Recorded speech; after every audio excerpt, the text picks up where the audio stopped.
Hello दोस्तों, एक बार फिर से आप सभी का स्वागत है एजुकेशन बाइट पर। कैसे हो आप सभी? मुझे उम्मीद है कि आप सब एकदम बढ़िया होंगे और आज का सभी का पेपर बहुत अच्छा हुआ होगा। आज मैं आपकी जो अभी क्लास लेकर के आई हूँ वो लेकर के आई हूँ मैथ्स की, और इसमें आपके सारे के सारे प्रीवियस ईयर जो क्वेश्चन पेपर हैं वो रहने वाले हैं। जितने भी आपके सेकेंड सेमेस्टर में मैथ्स के प्रीवियस ईयर पेपर हुए हैं उन सभी के एमसीक्यू क्वेश्चंस मैं आपको कंप्लीट कराने वाली हूँ, क्योंकि आपको पता है डीएलएड में कहीं ना कहीं प्रीवियस ईयर क्वेश्चन से काफ़ी सारे क्वेश्चन आपको एग्जाम में देखने को मिलते हैं। तो मेरा यही प्रयास रहेगा कि ये जो क्लास रहे आपके लिए कल बहुत ज़्यादा हेल्पफुल रहे, ताकि आप वहाँ पर ऐसा तो नहीं कि ये क्वेश्चन सेम आ जाए, लेकिन मेथड तो कहीं ना कहीं उसी टाइप का क्वेश्चन ज़रूर आपको देखने को मिलेगा। तो शुरू करती हूँ मैं आपकी क्लास। जो पहला पेपर है वो रहेगा आपका 2016 का प्रश्न पत्र है, और इसका पहला क्वेश्चन है कि संख्याओं 10, 65 एवं 91 का लघुत्तम समापवर्ती है, यानी कि एलसीएम निकालना है। तो एलसीएम देखिए किस तरीके से निकालते हैं, भाग विधि का यूज़ करते हुए निकाल लीजिएगा। 10, 65 और तीसरी संख्या क्या है 91। 2 से डिवाइड कर सकते हैं हम, तो 2 से करिएगा। 2 पंजे 10, 65 में जाएगा नहीं और 91 में जाएगा नहीं। अब 5 से डिवाइड हो रहा है, 5 से कर दो। 5 एकम 5, 65 में जाएगा तो 5 एकम 5, 5 तियाँ 15, 91 में जाएगा नहीं। अब 13 से डिवाइड हो रहा है तो 13 से कर दो, 1 का 1 रहेगा। 13 एकम 13, 13 सत्ते 91, और 7 से अब चला जाएगा तो 1, 1 और 1 मल्टीप्लाई कर दीजिएगा। क्या 2 गुणा 5 यानी कि 2 पंजे 10 और 13 सत्ते 91, 91 गुणा 10 यानी कि कितना आंसर आ गया 910। इसका एलसीएम निकल करके आया है। उम्मीद है समझ में आ गया होगा। ठीक है ना। ये 5 लिखा था, ये 13 लिखा था, ये 7 लिखा हुआ था। जब इनका मल्टीप्लाई करेंगे 2 मल्टीप्लाई 5 मल्टीप्लाई 13 मल्टीप्लाई 7 तो कर लीजिएगा। 2 पंजे 10, 13 सत्ते 91, 91 गुणा 10 यानी कि 910। तो ये उत्तर निकल करके आएगा। उम्मीद है समझ में आ गया होगा। नेक्स्ट क्वेश्चन की तरफ हम आते हैं। अगला प्रश्न है कि 2 असमान परिमेय संख्याओं के बीच परिमेय संख्याएं होती हैं। तो ये क्वेश्चन आपके लिए इंपॉर्टेंट रहेगा, घुमा फिरा के पूछ लेते हैं हर बार। याद रखना, 2 असमान परिमेय संख्याओं के बीच सदैव अनंत परिमेय संख्याएं होती हैं। ऑप्शन नंबर द इसका आंसर रहेगा। नेक्स्ट आपका थर्ड क्वेश्चन है 3 + 2 ब्रैकेट में लिखा है गुणा 7 का मान होगा। तो यहाँ पर आपको मैंने एक नियम पढ़ाया भी था, वितरण का नियम। तो यहाँ पर ये मान क्या बनेगा, ब्रैकेट खोल दीजिएगा। 3 + 2 दिया है और मल्टीप्लाई 7, तो इसको हम इस तरीके से लिखते हैं 3 × 7 + 2 × 7। ये ऑप्शन कहाँ मिल रहा है, ये ऑप्शन मिल रहा है ऑप्शन नंबर बा में। तो ये आपका ऑप्शन नंबर बा है क्या, करेक्ट हो जाएगा। बी ऑप्शन इसका करेक्ट आंसर है। नेक्स्ट है आपका x - 7 और x + 9 का गुणनफल है। x - 7 और x + 9 का गुणनफल पूछा है। तो x का गुणा करिए, पहले x में हो जाएगा x², फिर x का करिए 9 में हो जाएगा प्लस का 9x। अब बारी है 7 की। 7 का करो, -7 का x में करेंगे तो माइनस का 7x, और -7 का 9 में करेंगे तो माइनस का 9 सत्ते कितना हो जाएगा 63। ठीक है, चिन्ह के साथ करते हैं। x² प्लस का 9x माइनस का 7x घट जाएंगे तो क्या बचेगा, प्लस का 2x माइनस का 63। कहाँ पर है ये answer, x² + 2x - 63, option number सा। तो ऑप्शन नंबर सा इज द करेक्ट आंसर। ठीक है, आगे बढ़ते हैं अगले क्वेश्चन की तरफ। एक त्रिभुज का क्षेत्रफल 48 वर्ग सेंटीमीटर स्क्वायर है, इसकी ऊंचाई 8 सेंटीमीटर हो तो त्रिभुज का आधार क्या होगा। जो यहाँ पर क्षेत्रफल है वो दिया गया है, और हम जानते हैं त्रिभुज का क्षेत्रफल बराबर क्या होता है, 1/2 आधार गुणा ऊंचाई यानी कि h। क्षेत्रफल यहाँ पर दिया गया है 48 = 1/2। आधार पता नहीं है तो आधार की जगह आधार ही लिखा रहेगा, और उसके बाद ऊंचाई पता है। ऊंचाई कितनी दी है 8 सेंटीमीटर। 8 यहाँ रखो, डिवाइड करो, 2 एकम 2, 2 चौके 8, 4 को पक्षांतर कर दीजिए, 48/4 इक्वल निकल आएगा आधार। तो 4 से अब डिवाइड करेंगे, 4 एकम 4, 4 एकम 4, 4 दूनी 8, तो आधार कितना निकल आया 12 सेंटीमीटर। तो इस प्रश्न का उत्तर क्या रहेगा 12 सेंटीमीटर। नेक्स्ट आते हैं अगले प्रश्न की तरफ। नेक्स्ट पेपर है आपका 2016 का सेकेंड पेपर, और पहला क्वेश्चन पूछा गया था इसमें, परिमेय संख्या -4/9 से छोटी परिमेय संख्या है। तो अब देखो जो ऑप्शन आपको दिए गए हैं उन सभी ऑप्शन में जो हर है वो कितना है, 9 है, और इसमें भी हर कितना है, 9 है। तो आपको कंपैरिजन करना आसान है, जिसका अंश बड़ा वो भिन्न बड़ी, और जिसका अंश छोटा वो भिन्न छोटी हो जाएगी। तो बताओ क्या पूछा है कि -4/9 से छोटी परिमेय संख्या, तो -4 से छोटा हर का अंश कहाँ पर दिख रहा है, तो देखो यहाँ पर अंश क्या है, -1 है। तो माइनस में आप जितना बड़ा मान लेंगे वो मान उतना ही छोटा बन जाता है। तो -9 तो क्या है, इससे बड़ी है दी गई संख्या से। ये तो प्लस की है तो भाई ये भी बड़ी है संख्या। 0.2 ये भी प्लस का मान है, भले ही दशमलव में है, तो ये भी क्या है, बड़ी परिमेय संख्या है। क्या ऑप्शन बचा, ऑप्शन नंबर डी। यहाँ -7 है अंश और यहाँ पर -4 है। तो आपको संख्या रेखा पर चाहे तो मैं प्रदर्शित करके दिखा देती हूँ कि कुछ इस तरीके से चलता है। बीच में होता है 0, यहाँ 1, यहाँ 2, यहाँ 3, यहाँ 4, और यहाँ -1, -2, -3। तो जब संख्या रेखा पर आप देखेंगे तो -1 और 2 में कंपैरिजन करो तो -2 छोटा है, -3 और 0 में कंपैरिजन करोगे तो -3 छोटा हो जाएगा। तो माइनस के चिन्ह के साथ जैसे संख्या बढ़ती जाती है वैसे ही वो मान और ज़्यादा छोटा होता जाता है। ठीक है, तो इसका आंसर रहेगा ऑप्शन नंबर दा। कैसे करेंगे वो मैंने आपको बता दिया है। हो सकता है कल ऐसा क्वेश्चन मिल जाए, क्योंकि परिमेय संख्या से एक क्वेश्चन तो ज़रूर आएगा। अगला क्वेश्चन है आपका 16, 32 और 64 का लासा है। 16, 32 और 64 का लासा ज्ञात करना है। तो सेम उसी तरीके से करिएगा, 16, 32 और 64। तो 2 से डिवाइड हो रहा है, 2 अट्ठे 16, 2 एकम 2, 2 छिंग 12, 2 तियां 6, 2 दूनी 4। फिर 2 से चला जाएगा, 2 चौके 8, 2 अट्ठे 16, 2 एकम 2, 2 छिंग 12। फिर 2 से जाएगा, 2 दूनी 4, 2 चौके 8, 2 अट्ठे 16। फिर 2 से चला जाएगा, 2 एकम 2, 2 दूनी 4, 2 चौके 8। फिर 2 से जाएगा, 2 एकम 2, 2 दूनी 4। फिर 2 से जाएगा और आ जाएगा 1, 1 और 1। मल्टीप्लाई यहाँ पर करके देख लीजिएगा, 2 दूनी 4, दूनी 8, दूनी 16, दूनी 32, दूनी 64। तो यहाँ पर इसका लासा कितना निकल के आ जाएगा, 64, यानी कि ऑप्शन नंबर ए। उम्मीद है सबका हो गया होगा, क्वेश्चन बढ़िया था, 64। इसके बाद आते हैं समीकरण 1.5, समीकरण 1.5y - 7 = 0.5y का हल ज्ञात करना है। तो पक्षांतर कर दीजिए, 1.5y इसको इधर ले आइए तो प्लस का है माइनस का हो जाएगा, माइनस का 0.5y, और माइनस का 7 यहाँ क्या है, माइनस का, इसको पक्षांतर करोगे तो इधर जाने पर प्लस का 7 हो जाएगा। घटाइएगा, 5 में से 5 जाएंगे, 0 बचेगा, और यहाँ पर 1 का 1, तो 1 y बराबर कितना आ गया, 1.0, y बराबर 7। और ऐसे अगर 1.0 लिखा है तो ये है क्या, ये है तो 1 ही है, क्या 1 ही तो है। तो y की वैल्यू कितनी आ गई, 7 आ गई, यानी कि कौन सा आंसर सही है, ऑप्शन नंबर बा। ठीक है, अगला आपका प्रश्न है, नेक्स्ट क्वेश्चन देखिएगा क्या है, y ब्रैकेट में zx प्लस, ये क्वेश्चन है। तो अंदर गुणा करते हुए चलो, पहले y का मल्टीप्लाई करिए किसमें, इस ब्रैकेट में, तो आपका क्या बनेगा, yz बनेगा। फिर x में करेंगे तो माइनस का yx बनेगा। अब आते हैं बारी दूसरी ब्रैकेट की, z का मल्टीप्लाई करिए तो कितना बनेगा, zx बनेगा, और y में होगा तो माइनस का zy बनेगा। अगले कंडीशन में अगले ब्रैकेट पर आइए, x का करेंगे तो बनेगा प्लस का xy, और z में करेंगे तो आएगा माइनस का xz। अब आप देख पा रहे हैं कुछ सिमिलर मिल रहे हैं, yz और कहीं yz है, हाँ ये दिया है, दोनों ही सेम साइन के साथ हैं, घट जाएंगी। देखो एक चीज़ और मैं यहाँ पर बता देती हूँ, अगर क्लियर है नहीं है मुझे नहीं पता, आपको मैं यहाँ क्लियर कर दूँ।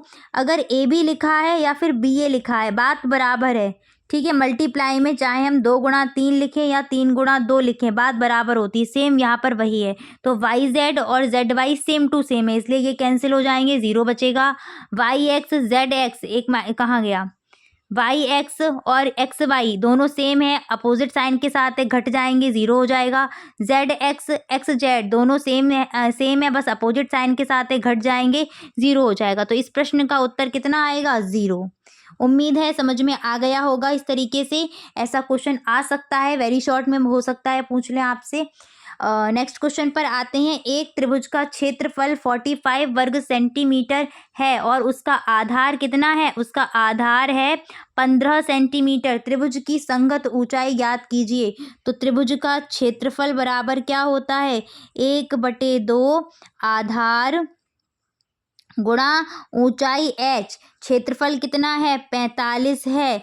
1/2 आधार कितना है? आधार दिया है 15 और h ज्ञात करनी है। पक्षांतर कर दीजिए।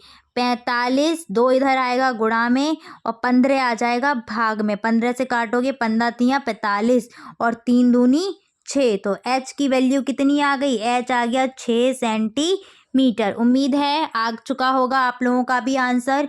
नेक्स्ट क्वेश्चन पर हम आते हैं। नेक्स्ट पेपर है आपका 2017 का पेपर। सबसे पहला क्वेश्चन दिया गया है कि पूर्ण संख्या में योग का तत्समक अवयव है।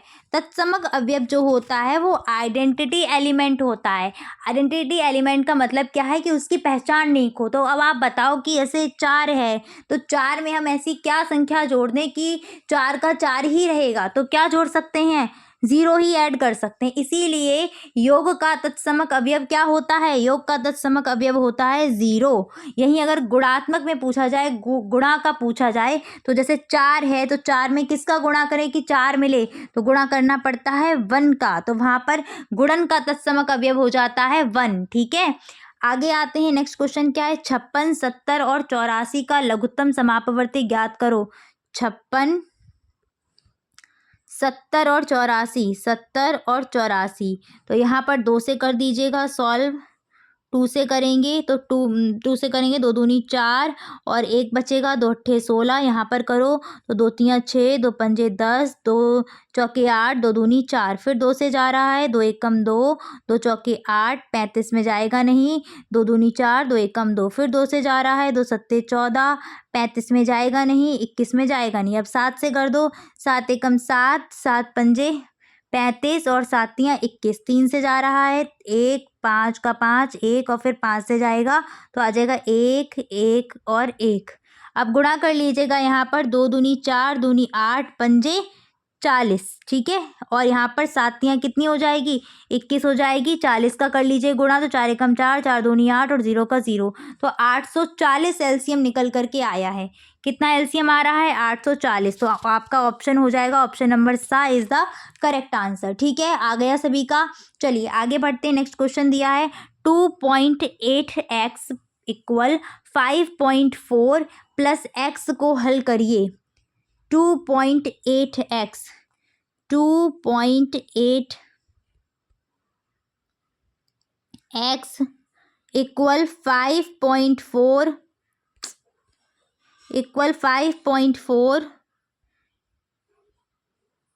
Plus x. तो एक्स को पक्षांतर कर दो, यहाँ हो जाएगा 2.8x। क्या होता रहता है ये? 2.8x, एक्स इधर लाएंगे तो ये माइनस का एक्स हो जाएगा और ये हो जाएगा 5.4। ठीक है, माइनस करेंगे यहाँ पर तो यहाँ क्या बचेगा? 1.8, यही तो बचेगा। माइनस अगर करना नहीं आ रहा है तो इसको इस तरीके से करो। यहाँ कितना दिया है? यहाँ दिया है 2.8। ठीक है, 2.8 दिया है। 8 क्यों नहीं बन रहा है? हाँ 8 बन गया। यहाँ क्या है? एक्स का गुणांक, एक्स का गुणांक 1 है। तो 1 को जब आप इसमें से माइनस करने चलेंगे तो कितना आ जाएगा? 8 का 8 आ जाएगा और 2 में से 1 गया, कितना बचा? 1। तो आंसर यहाँ क्या कितना बचेगा? 1.8x। और यहाँ पर कितना आ जाएगा? 5.4। घटा दिए हमने तो 5.4 आ जाएगा। पक्षांतर कर देते हैं यहाँ से तो x इक्वल कितना आ जाएगा? 5.4 अपॉन 1.8। ठीक है, पॉइंट से पॉइंट कैंसिल और 18 से काटेंगे, 18 तियाँ 54। तो x की वैल्यू कितनी आ गई? 3 निकल करके आ गई है। कहाँ पर था? तो ये रहेगा, ये आपका आंसर हो जाएगा सी ऑप्शन। ठीक है, इसके बाद हम आगे बढ़ते हैं नेक्स्ट क्वेश्चन की तरफ। नेक्स्ट क्वेश्चन क्या है? यदि किसी समबाहु त्रिभुज का क्षेत्रफल 400√3 वर्ग सेंटीमीटर हो तो उस त्रिभुज का परिमाप क्या होगा? समबाहु त्रिभुज का क्षेत्रफल, समबाहु त्रिभुज का क्षेत्रफल बराबर क्या होता है? √3/4 भुजा स्क्वायर। ठीक है, कितना दिया है, क्षेत्रफल दिया है 400 √3 इक्वल √3/4 a का स्क्वायर। √3 से √3 कैंसिल हो जाएगा, तो यहाँ पर आपका निकल करके आएगा 400 गुणा 4 बराबर a स्क्वायर। तो यहाँ से आपको क्या लेना पड़ेगा, वर्गमूल लेना पड़ेगा। तो यहाँ पर देख लीजिएगा, √400 गुणा 4 बराबर a। 400 का रूट लेंगे तो आ जाएगा 20 और 4 का आ जाएगा 2। तो यहाँ से भुजा कितनी निकल के आ गई, 2 दूनी 4, एक का जो भुजा ए है वो कितनी आ गई, 40 निकल करके आ गई है। क्या पूछा था आपसे, परिमाप पूछा था। तो आपको पता है कि जो समबाहु त्रिभुज है उसकी तीनों भुजाएं बराबर होती हैं। अगर एक भुजा 40 की है तो दूसरी भी 40 की होगी, तीसरी भी 40 की होगी, तीनों भुजाएं 40 की होगी। जब तीनों भुजाएं 40 की है तो परिमाप कितना हो जाएगा, 4 4 8 4 12, यानी कि 120 सेंटीमीटर परिमाप इसका निकल करके आएगा। ठीक है, इसके बाद अगला क्वेश्चन है, यहाँ पर आपको दो व्यंजक दिए गए हैं, x² - 2xy, x² - 2xy plus 9y²। दूसरा व्यंजक है x² plus 2xy minus 8y²। इन दोनों को जोड़ना है तो जोड़ दीजिएगा, सजातीय पद जुड़ते हैं, ये x है ये x², दोनों दोनों जुड़ जाएंगे, क्या हो जाएगा, 2x² हो जाएगा। 2xy माइनस का है, ये प्लस का है, सेम है, कैंसिल हो जाएंगे, 0 बचेगा। 9y² प्लस का है, 8y² माइनस का है, घट जाएंगे, क्या बचेगा, प्लस का y²। तो बताओ 2x² प्लस y² कहाँ पर दिया है, ये दिया गया है ऑप्शन नंबर बा में। तो आंसर हो जाएगा आपका बी ऑप्शन। ठीक है, आगे बढ़ते हैं अगले क्वेश्चन की तरफ। नेक्स्ट है 2019 का फर्स्ट पेपर, परिमेय संख्या -24/45 के समतुल्य संख्या है। -24/45 के समतुल्य पूछा जा रहा है।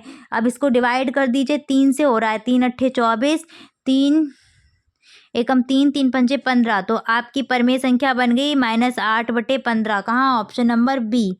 नेक्स्ट क्वेश्चन है, x/4 + 10 = -4 में x का मान होगा। तो यहाँ पर देख लीजिएगा, चाहे तो आप एलसीएम ले लें, नहीं तो ऐसे करें, x + 4, 10 क्या है, प्लस का है, पक्षांतर करो माइनस का हो जाएगा, तो इक्वल -4 -10। तो x/4 इक्वल कितना हो जाएगा, -14 हो जाएगा। तो x बराबर यहाँ कितना हो जाएगा, -14। 4 को पक्षांतर करेंगे तो कितना आ जाएगा, गुणा 4 आ जाएगा। तो x बराबर आ जाएगा 14 × 4 = 56, वो भी किसके, माइनस के। तो -56 कहाँ दिया है, यहाँ पर दिया है। ठीक है, -56 है ये, ठीक, -56। तो ऑप्शन नंबर ए आपका करेक्ट रहेगा। नेक्स्ट क्वेश्चन है, एक वर्ग जिसकी भुजा 1.6 मीटर है, वर्ग का क्षेत्रफल क्या होगा। वर्ग की भुजा आपको दी गई है, वर्ग की भुजा ए बराबर कितना दिया है, 1.6 मीटर, और हमें पता है वर्ग का क्षेत्रफल क्या होता है, भुजा स्क्वायर, यानी कि ए का स्क्वायर। तो 1.6 का स्क्वायर करना पड़ेगा, 1.6 का स्क्वायर। 16 का स्क्वायर कितना होता है, 256 होता है। तो 256 स्क्वायर करें तो 0.2 अंक बाद आ जाएगा पीछे से, तो दशमलव आ जाएगा यहाँ पर। तो 2.56 कहाँ पर दिया है, ऑप्शन नंबर बा में। क्यों हुआ ऐसा, तो इसको देखो, यहाँ पर 1.6 गुणा 1.6 करना था। तो जब आप गुणा करेंगे तो 1 अंक बाद दशमलव ये, 1 अंक बाद दशमलव ये, तो दशमलव कहाँ आएगा, पीछे से 2 अंक बाद दशमलव आ जाएगा। नेक्स्ट क्वेश्चन है, सबसे छोटी सम अभाज्य संख्या, सम भी हो और अभाज्य भी हो, तो वो इकलौती एक ही है, इकलौती एक ही ऐसी संख्या है जो सम और अभाज्य दोनों है। कौन सी है, 2। ठीक है, आगे बढ़ते हैं। किसी त्रिभुज का क्षेत्रफल 45 वर्ग सेंटीमीटर है, आधार 15, त्रिभुज की ऊंचाई ज्ञात करो। जस्ट अभी कराया था, त्रिभुज का क्षेत्रफल 45 बराबर क्या हो जाएगा, 1/2 आधार गुणा ऊंचाई, यही तो रखेंगे। और यहाँ पर 45 आधार कितना दिया है, 45, ओहो,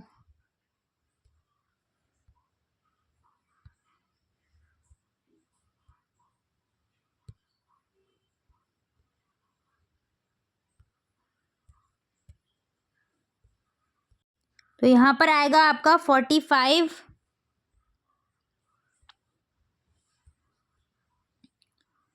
इक्वल 1/2, आधार कितना दिया था 15 दिया था, h निकालनी थी, पक्षांतर कर देंगे तो 45। जस्ट अभी ये क्वेश्चन मैंने कराया, रिपीट हुआ है, देख पा रहे होंगे आप। 15 तिया 45 और 3 दूनी कितना हो जाएगा 6। तो h की वैल्यू कितनी आ गई 6 निकल के आ गई, 6 सेंटीमीटर, यानी कि द ऑप्शन। तो देख पा रहे हैं क्वेश्चन क्या है, पूछे बार बार पूछे जाते हैं। 2019 का सेकेंड पेपर देख लीजिएगा, दोबारा प्रश्न पत्र में कैसे आए थे क्वेश्चन। तो देखो क्वेश्चन है, दो असमान परमेय संख्याओं के बीच परमेय संख्या होती है, कितनी होती है अनंत, जैसे अभी बताया था। इसके बाद सेकेंड क्वेश्चन है, निम्नलिखित में से कौन सा कथन सत्य है, एक धनात्मक पूर्णांक अपने योगात्मक प्रतिलोम से बड़ा होता है। तो देखो अगर मैंने बोला यहाँ पर एक जो पूर्णांक है वो क्या है, धनात्मक चाहिए, प्लस का 4 लिया, इसका योगात्मक प्रतिलोम क्या होगा माइनस का 4 होगा, और बोला जा रहा है कि प्लस का 4 -4 से बड़ा है, तो भाई वो तो है ही बड़ा, है कि नहीं है।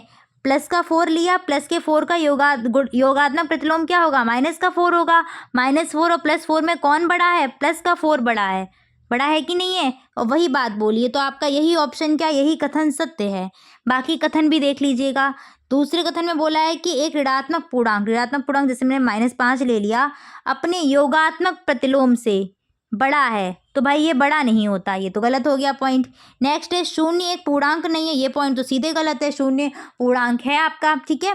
पूर्णांक का मतलब है पूरा अंक, चाहे वो नेगेटिव पॉजिटिव, नेगेटिव भी तो इंटीजर होते हैं, ठीक है। -17 बड़ा है -5 से, ये तो बिल्कुल ही गलत है। माइनस में आप जितना बड़ा अंक लिखेंगे वो मान उतना ही छोटा हो जाता है, बस ये चीज़ ध्यान रखना, ठीक है।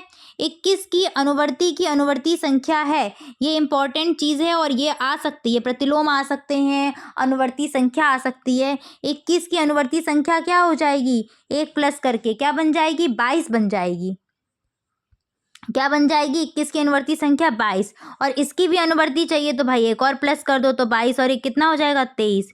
तो आंसर रहेगा आपका ऑप्शन नंबर द 23। नेक्स्ट आते हैं, एक आयताकार मैदान का क्षेत्रफल 0.5 हेक्टेयर है, यदि इस मैदान की एक भुजा 125 मीटर हो तो दूसरी भुजा की माप क्या होगी। कोई आयताकार मैदान है और उसकी एक भुजा मान लीजिए लेंथ दे दी गई है कितनी 125 मीटर, और क्षेत्रफल दिया गया है। एक चीज़ याद रखना, 1 हेक्टेयर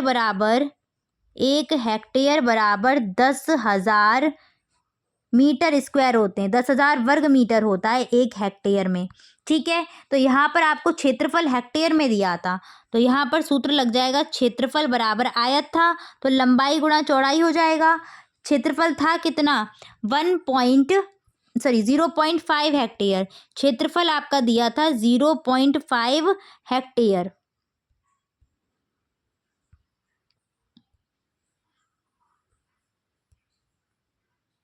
5 हेक्टेयर था ना, हेक्टेयर यहाँ पे हा बना देती हूँ मैं शॉर्ट में, ठीक है। मल्टीप्लाई एल कितनी थी 125 मीटर, और बी का मान ज्ञात करना है दूसरी भुजा। हेक्टेयर को चेंज करना पड़ेगा पहले तो वर्ग मीटर में, तो कितने का मल्टीप्लाई करेंगे 10,000 का करेंगे, तो हो जाएगा 0.5 गुणा 10,000।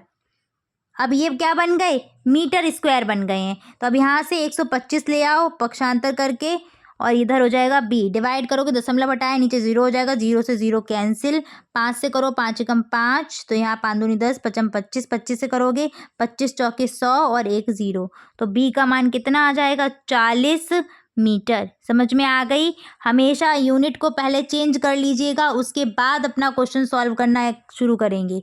इस चीज़ को हाईलाइट करके लिख लो, ठीक है। कितना मान आ गया, बी का मान निकल आया है 40 मीटर, यानी कि जो दूसरी भुजा है वो कितने की है 40 मीटर की है। नेक्स्ट क्वेश्चन है, 1 घन मीटर बराबर होता है, तो 1 घन मीटर बराबर होता है 1000 लीटर, ठीक है। 1 घन मीटर बराबर क्या होता है 1000 लीटर। इस पॉइंट को भी आप ध्यान रखना, क्योंकि हो सकता है आपसे ऐसा हो सके, क्वेश्चन ऐसा पूछ लें कि आयतन निकाल के उसको लीटर में कन्वर्ट करवा लिया जाए, तो वहाँ पर आपको कहीं ना कहीं दिक्कत हो जाएगी, इसलिए ठीक है कोशिश करिएगा कि आप इसको ये दोनों जो यूनिट हैं हेक्टेयर की भी और घन मीटर वाली भी याद करिएगा, ठीक है। आगे बढ़ते हैं, अगला पेपर आपका 2020 का पेपर होगा। 2020 में 2 पेपर हुए थे, एक फर्स्ट पेपर, फिर जो वही है ना पेपर क्या है आपके आउट हो जाते हैं, फिर दूसरा पेपर कराते हैं। पहला क्वेश्चन इसमें आया था, एक त्रिभुज की भुजा 3 सेंटीमीटर 5 सेंटीमीटर और 8 सेंटीमीटर है, तो त्रिभुज होगा समकोण त्रिभुज, अधिकोण त्रिभुज, विषमबाहु त्रिभुज या त्रिभुज संभव नहीं। तो आप देखो इन दोनों भुजाओं को ऐड करो, 5 3 कितना हो रहा है 8 हो रहा है, और तीसरी भुजा भी क्या है 8 है। त्रिभुज की ये खासियत होती है कि त्रिभुज की जैसे मान लीजिए एक भुजा ए है, दूसरी बी है, तीसरी सी है, तो त्रिभुज की किसी दो भुजा का योग सदैव तीसरी से बड़ा होता है, तभी त्रिभुज बनता है। यानी कि बी और सी को अगर आप प्लस करेंगे तो इनका मान सदैव किससे बड़ा निकल के आएगा, ए से बड़ा निकल के आएगा। यहीं पर आपने ए और बी को अगर प्लस कर लिया तो ए और बी का मान सदैव तीसरी सी से बड़ा निकल के आएगा। यहीं सी और ए को प्लस कर रहे हो तो सी और ए को प्लस करने पर ये मान किससे, तीसरी भुजा बी से बड़ा निकलेगा। अगर बड़ा नहीं निकल रहा है, छोटा निकल रहा है या बराबर आ रहा है, तो उस कंडीशन में कभी भी त्रिभुज बनता ही नहीं है। तो यहाँ पर त्रिभुज संभव ही नहीं है इस क्वेश्चन में। तो इसका आंसर रहेगा ऑप्शन नंबर डी कि त्रिभुज संभव नहीं है, क्योंकि 5 और 3 कितने हो गए, 8 हो गए, और 8 बराबर 8। बस एक कंडीशन ढूंढ लो। अब आप ये भी कह सकते हो कि मैम ये बताइएगा, अगर हम इसको ऐसे करते हैं 8 5 तो 13 बन रहा है, तो ये तो मान 3 से बड़ा है। हाँ, ये मान 3 से बड़ा है, लेकिन आपको सारे चेक करने पड़ेंगे, ठीक है ना। अगर कहीं एक भी जगह बराबर मिल गया तो वहीं पर आपकी कंडीशन क्या है, फेल हो जाती, फिर त्रिभुज उस कंडीशन में नहीं बनता। नेक्स्ट क्वेश्चन है कि निम्नलिखित में संख्याओं में से प्राकृतिक संख्या है, कौन सी प्राकृतिक संख्या है। तो प्राकृतिक संख्याएं आपकी कहाँ से शुरू होती हैं, 1 से शुरू होती हैं और अनंत तक जाती हैं। पूर्ण संख्या आपकी बोल सकते हो, बिल्कुल दशमलव वगैरह कुछ भी इनमें लगा हुआ नहीं मिलेगा, ठीक है।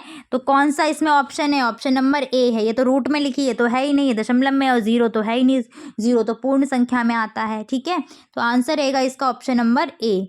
नेक्स्ट है, निम्नलिखित में से कौन सी परमेय संख्या नहीं है। तो भाई सीधी सीधी बात है, पाई नहीं है, पाई एक अपरमेय संख्या है। नेक्स्ट क्वेश्चन है, निम्नलिखित में से सर्वसमिका है। तो ये तो भाई देखने से ही नहीं है। बी ऑप्शन देखो, मल्टीप्लाई करो तो 2x यहाँ हो जाएगा और प्लस का 2 हो जाएगा, और दूसरा पक्ष, दोनों पक्ष समान है, यही सर्वसमिका है, जब दोनों पक्ष आपके समान निकल करके आते हैं। LHS बराबर RHS, ठीक है। 3 की पावर x प्लस 2 इक्वल 81, तो x का मान ज्ञात कीजिए। तो भाई सबसे पहले फैक्टर करो किसके, 81 के। 3 से करेंगे 3 दूनी 6, 3 सत्ते 21, फिर 3 से करेंगे 3 निम 27, फिर 3 से करेंगे 3 तिरका 9, फिर 3 से करेंगे 3 एकम 3। तो 3 की घात कितना निकल के आ गया, 4। 3 की पावर x प्लस 2 इक्वल कितना हो गया, 3 की पावर 4। इस 81 की जगह क्या रख दोगे, 3 की पावर 4 रख दोगे। तो यहाँ पर रख दो 3 की पावर 4। अब क्या करेंगे, बेस इक्वल है, समान है, दोनों तरफ 3 3 है, तो पावर को बराबर कर देंगे इस कंडीशन में। तो x प्लस 2 बराबर क्या हो जाएगा, 4 हो जाएगा। तो यहाँ से x बराबर निकल आएगा 4 माइनस का 2 यानी कि 2, ठीक है। 4 में से 2 घटाएंगे कितना आ जाएगा, 2। तो आंसर हो जाएगा ऑप्शन नंबर 5 का, ऑप्शन नंबर 5 का रहेगा ए ऑप्शन, ठीक। ऑप्शन नंबर 5 का कह रही हूँ, क्वेश्चन नंबर 5 का क्या आंसर रहेगा, ऑप्शन नंबर ए, ठीक है। आगे बढ़ते हैं, अगला क्वेश्चन आपका, अगला पेपर कौन सा है। तो नेक्स्ट पेपर है आपका 2020 का सेकेंड पेपर, दोबारा हुआ था पेपर ये लीक होने के बाद। उसका पहला क्वेश्चन है 0.000001 का वर्ग रूप है। वर्ग रूप है तो जाहिर सी बात है, जो लिखा है इसी के ऊपर क्या चढ़ा देना है, स्क्वायर लगा के लिख देना, और तो कुछ चेंज इन्होंने किए ही नहीं है। तो सेम टू सेम कहाँ है, तो 0 काउंट कर लो पहले, हैं कितने इसमें, 1 2 3 4 5 6, तो 6 पॉइंट सबसे बड़ा यही लग रहा है मुझे तो, 1 2 3 4 5। हाँ हाँ हाँ, इसमें भी कोई ऑप्शन सही नहीं है, सारे गलत हैं, ठीक है, मिसप्रिंट है। ये अलग से ये लोग टाइप करते हैं ना कहीं ये गलती कर देते हैं। जैसा क्वेश्चन है बस उसी के ऊपर क्या लगा देना है, स्क्वायर लगा देना है। तो ये जो मैंने यहाँ लगा के लिखा है यही आपका आंसर है, बस क्या लगा देना है उसके ऊपर, स्क्वायर। जैसे 4 है और वो आपको ये बोले कि 4 का वर्ग रूप लिखिए, तो 4 का वर्ग रूप क्या होगा, 4 स्क्वायर हो जाएगा। 2 लिखा है तो 2 का वर्ग रूप क्या होगा, 2 स्क्वायर हो जाएगा। यहाँ आ जाए 0.01, इसका स्क्वायर रूप क्या होगा, तो इसके ऊपर स्क्वायर लगा दीजिए, इस टाइप से, ठीक है। आगे बढ़ते हैं, अगला क्वेश्चन क्या है, 3/-4 -5 बटे -4 का मान कितना है। तो देखो यहाँ माइनस से माइनस हो गया कैंसिल, तो क्या बचेगा, 3/-4 माइनस 5/4, यही तो बचेगा। इस माइनस चिन्ह को ऊपर लगा दीजिए तो क्या हो जाएगा, -3/4 और हो जाएगा -5/4। चूंकि नीचे क्या है, हर दोनों समान है तो यहाँ पर हर की जगह लिख लो 4 और ऊपर जो मान लिखे हुए हैं वो आपस में क्या होंगे, जुड़ जाएंगे या घट जाएंगे। ऊपर आ जाएगा -3 -8, दोनों सेम साइन के साथ हैं तो ऐड हो जाएंगे। 5 3 कितना हो जाएगा, -8/4। डिवाइड कर दीजिएगा तो 4 एकम 4, 4 दूनी 8, आंसर आ गया -2। -2 ऑप्शन कहीं है, ये रहा। तो आपका आंसर हो जाएगा option number 2, option number D -2। ठीक है, आगे बढ़ते हैं। अगला क्वेश्चन क्या है, निम्न में से 80 और 90 के बीच में अभाज्य संख्या है। अभाज्य संख्या का मतलब होता है कि एक ऐसी संख्या जो किसी अन्य संख्या से डिवाइड नहीं होती। ऑप्शन नंबर 1 में 81 तो भाज्य 9 से डिवाइड है। ठीक है, ऑप्शन नंबर बी में भी 81, ये भी 9 से डिवाइड है। 8 3 कितना 11 होता है और 8 7 15, ये भी डिवाइड है, किससे, 3 से डिवाइड हो रही है। तो ये ऑप्शन भी गलत। कौन सा ऑप्शन सही बचा फिर, यही वाला बचा। ठीक है, डी ऑप्शन। 6 की अनुवर्ती संख्या है। अनुवर्ती संख्या जब भी पूछी जाए 1 प्लस कर दो और पूर्ववर्ती अगर पूछी जाती है तो 1 क्या कर देना, माइनस कर देना। अनुवर्ती पूछी थी तो 6 की अनुवर्ती क्या हो जाएगी, 7। तो कहीं 7 ऑप्शन है, हाँ ऑप्शन दिया है, ऑप्शन नंबर डी, केवल 7 जो है वो 6 की अनुवर्ती संख्या। यहीं आपसे पूछा जाए 5 की पूर्ववर्ती संख्या क्या है, तो 5 की पूर्ववर्ती यानी कि 5 से पहले आने वाली क्या होगी, 4। ठीक है, आगे आते हैं। निम्नलिखित में से x डिग्री का मान ज्ञात कीजिए। कहाँ पर दिया है x डिग्री, यहाँ पर दिया है। एक मैं आपको प्रमेय बता देती हूँ। कोई भी त्रिभुज अगर है, उस त्रिभुज का बाह्य कोण, जो बाहर कोण बनता है, ये बाह्य कोण शेष अंतः कोणों के बराबर होता है। यानी कि x डिग्री जो है वो किसके बराबर होगा, ये जो दो कोण हैं इन दोनों के योग के बराबर होगा। इस तरीके की प्रमेय बनती है। ठीक है, यहाँ पर देखो क्या बना है, बाह्य कोण है आपका 160 डिग्री, तो ये बाह्य कोण किसके बराबर होगा, शेष अंतः कोण के योग के बराबर, यानी कि x और 51 के योग के बराबर क्या है, 160 डिग्री। तो यहाँ पर आ जाएगा x प्लस 51 डिग्री इक्वल 107। तो यहाँ से x बराबर आ जाएगा 107 माइनस का 51, 7 में से 1 गया, कितना बचेगा 6, 10 में से 5 गया 5। तो 56 डिग्री कहीं ऑप्शन है, हाँ ऑप्शन नंबर बी। तो option number B is the correct answer. ठीक है, आगे बढ़ते हैं। नेक्स्ट आपका 2022 का प्रश्न पत्र आ गया। सबसे छोटा पूर्णांक है 1 -1 0। तो भाई सबसे छोटा पूर्णांक हमको नहीं पता इनमें से कौन सा है। ठीक है, क्योंकि सबसे छोटा और सबसे बड़ा आपसे कभी भी कुछ पूछा जाए तो आप बता नहीं सकते हैं, ये पॉसिबल ही नहीं। सबसे बड़ी संख्या पता है, सबसे छोटी संख्या पता है, नहीं पता। -2 हो जाएगी, फिर -3, फिर -4, ऐसे तो और निकल आएंगे। तो इसका आंसर रहेगा इनमें से कोई नहीं। उस समबाहु त्रिभुज का क्षेत्रफल कितना होगा जिसका परिमाप 3 है। एक कोई समबाहु त्रिभुज है, इसका परिमाप कितना है, 3 है। इसका मतलब ये भुजा क्या है, तीनों भुजाएं जुड़कर ही तो परिमाप बनता है। अगर इस भुजा को a मानो, इसको a मानो, इसको भी a मानो, तो परिमाप क्या बना, 3a बना। और क्वेश्चन में क्या दिया था, 3 दिया था। तो यहाँ से a बराबर कितना आ जाएगा, 3/3। 3 से 3 कैंसिल, यानी कि भुजा निकल के कितनी आ गई, 1 निकल के आ गई। ठीक है, समबाहु त्रिभुज की भुजा कितनी निकल आई, 1 सेंटीमीटर। ठीक है, अब हमें क्या निकालना है, क्षेत्रफल निकालना है। तो समबाहु त्रिभुज के क्षेत्रफल का सूत्र क्या होता है, 3/4 गुणा भुजा स्क्वायर। 3/4 रखा, √3/4। ठीक है, 3/4 नहीं, √3/4 गुणा 1 की जगह क्या रख देंगे, 1 रख देंगे, 1 का स्क्वायर। तो आंसर आ जाएगा आपका √3/4 वर्ग सेंटीमीटर। कहाँ है ऑप्शन, ये रहा। अरे रे रे रे रे रे, कुछ मिसप्रिंट है यहाँ, मीटर है सेंटीमीटर है, ये तो बेटा क्लियर ही नहीं है। ठीक है, तो उस हिसाब से तो आंसर दोनों ही सही हो जाएंगे। यहाँ 3 सेंटीमीटर है कि 3 मीटर है, इस क्वेश्चन पेपर में ये चीज़ दी नहीं है। तो इसको मैं एक बार चेक कर लेती हूँ, 1 सेकेंड रुकिएगा आप लोग।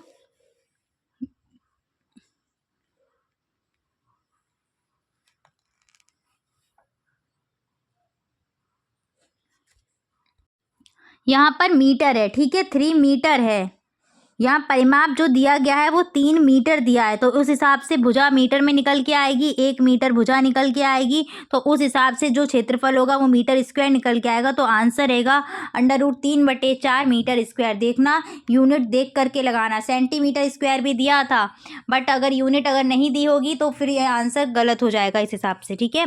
नेक्स्ट है निम्न में अभाज्य संख्या है, तो ऑप्शन नंबर 1 में देखो 8, 2, 4 ये तो अभाज्य नहीं है, 2 अभाज्य है, 8 और 4 तो भाज्य है, 11, 2, 3 तो 11 भी अभाज्य है, 2 भी है और 3 भी है, तो आंसर यही होगा ऑप्शन नंबर बा।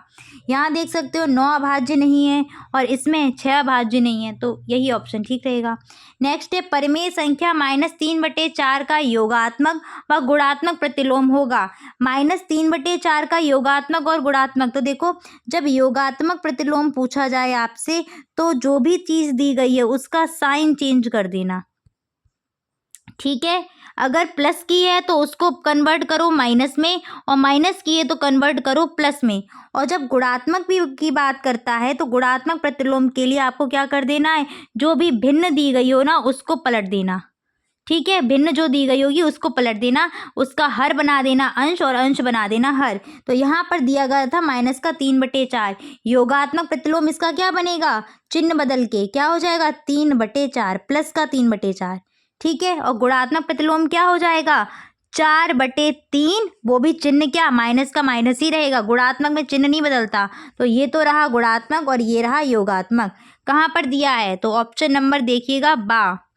पहले गुणात्मक को चेक करना है, फिर पहले योगात्मक को फिर गुणात्मक को, तो आंसर रहेगा बी ऑप्शन 3/4 और -4/3। नेक्स्ट क्वेश्चन है निम्नलिखित में से रेखीय समीकरण कौन सा नहीं है, इनमें से कौन सा रेखीय समीकरण नहीं है। तो देखो ये तो समीकरण है क्योंकि x⁴ है और केवल एक ही चर है, ये भी है, ये नहीं है x का, ये तो द्विघातीय समीकरण हो गया, सीधे सीधे देखने से ही द्विघातीय लग रहा है, तो आंसर रहेगा ऑप्शन नंबर सा, ये तो द्विघातीय समीकरण है, ठीक है। चलिए तो यहाँ पर आपका ये समाप्त होता है 2022 तक के सारे पेपर के मैंने MCQ क्वेश्चंस करा दिए हैं। उम्मीद है आपका यहाँ से चीज़ें आपको क्लियर रही होंगी। अब मैराथन क्लास का टाइम नहीं है और मैं आपका टाइम वेस्ट करना भी नहीं चाहती हूँ, पहले से पड़ी हुई है, अगर आप देखना चाहें तो आप देख सकते हैं, क्योंकि मैथ्स का मैराथन मुझे ठीक नहीं लगता कराना, तो मैं आप लोग के साथ वो चीज़ करूँगी भी नहीं, क्योंकि नहीं हो पाती हैं चीज़ें एक दिन में, आप फिर देख करके चीज़ें परेशान ही होंगे। तो ये मिक्स क्वेश्चन है और प्रीवियस ईयर आए हुए क्वेश्चन है, कई प्रकार के अलग अलग क्वेश्चन है, तो यहाँ से आपको कॉन्फिडेंस भी आएगा, वरना उसमें भी ऐसा लगता है कि अरे पता नहीं क्वेश्चन आएगा कि नहीं आएगा। तो इसी टाइप के क्वेश्चन आपको देखने को मिलेंगे। कुछ टॉपिक में यहाँ आपको ज़रूर सजेशन दूंगी। योगात्मक गुणात्मक प्रतिलोम को अच्छे से तैयार करो, ये 1 नंबर आपका बनाएगा, ठीक है। योगात्मक या गुणात्मक से कुछ एक क्वेश्चन आ सकता है 1 नंबर का, या फिर आपकी अनुवर्ती व पूर्ववर्ती संख्या से क्वेश्चन दे सकते हैं 1 नंबर का, यहाँ से बनेगा अनुवर्ती या पूर्ववर्ती से। परमेय संख्या से डेफिनेट है एक क्वेश्चन आना ही आना है। लासा मासा तैयार करिएगा, लासा मासा से एक क्वेश्चन डेफिनेट आएगा, ठीक है। इसके बाद सारे सूत्रों को रट लीजिएगा। क्षेत्रफल से क्वेश्चन 2 क्वेश्चन आपको देखने को मिलेंगे, त्रिभुज के क्षेत्रफल से भी और आयत के क्षेत्रफल से भी, ठीक है। ये आपके ऐसे क्वेश्चन है जो हमेशा आते ही आते हैं।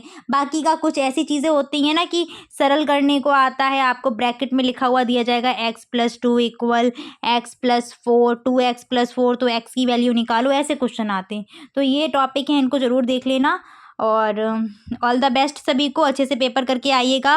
मैथ्स में वैसे भी आप सभी को डर बहुत लगता है, तो अच्छे से करके आना, ठीक है। थोड़ा पेशेंस से करना, ये नहीं कि घबराते रहो और पेपर करो फिर। Thanks for watching.